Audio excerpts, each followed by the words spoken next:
మరి మన జెండాలో ఉన్న రంగు ఈ ఎల్లో రంగు మన తంగేడు పువ్వు రంగు. మన బతుకమ్మలో ఏదైతే గునుగు తంగేడు ఉంటుందో ఆ తంగేడు పువ్వు రంగు ఈ జెండా రంగు.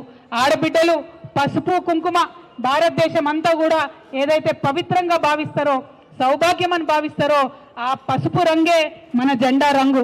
పసుపు అంటే ఇది ఆదివాసీల రంగు, పసుపు అంటే ఇది బీసీల రంగు, పసుపు అంటే ఇది మల్లన్న బండారి రంగు, ఎల్లమ్మ బండారి రంగు, పెద్దమ్మ బండారి రంగు. మరి పసుపు జెండాను తీసుకొని తప్పకుండా తెలంగాణ వ్యాప్తంగా న్యాయం చేయాలని ముందు కదులుతా ఉన్నాం. మరి మన జెండాలో ఈ మన తెలంగాణ మ్యాప్ ఏదైతే ఉందో ఇది బ్లూ కలర్లో ఉంది. ఈ నీలం రంగు అంటే శ్రమ చేసే వాళ్ళ రంగు, ఇది కష్టపడే వాళ్ళ రంగు, ఇది కూలీనాలి చేసుకునే పేదల రంగు, ఇది ఎస్సీల రంగు, ఇది ఎస్టీల రంగు.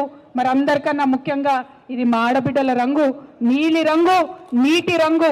మన తెలంగాణకు నీళ్లు సాధించేటటువంటి పార్టీ యొక్క రంగు ఈ నీలి రంగు అని చెప్పి తెలియజేస్తూ మరి దేశమంతా ఒక విప్లవం నడుస్తుంది. आज पूरा देश में नीली पीली क्रांति चल रही है. नीली पीली अंटे बीसी एससी एसटी माइनॉरिटी महिला का क्रांति चल रही है. उस क्रांति को तेलंगाना में लाने के लिए हम यहाँ नीली पीली झंडा हमने बनाया है.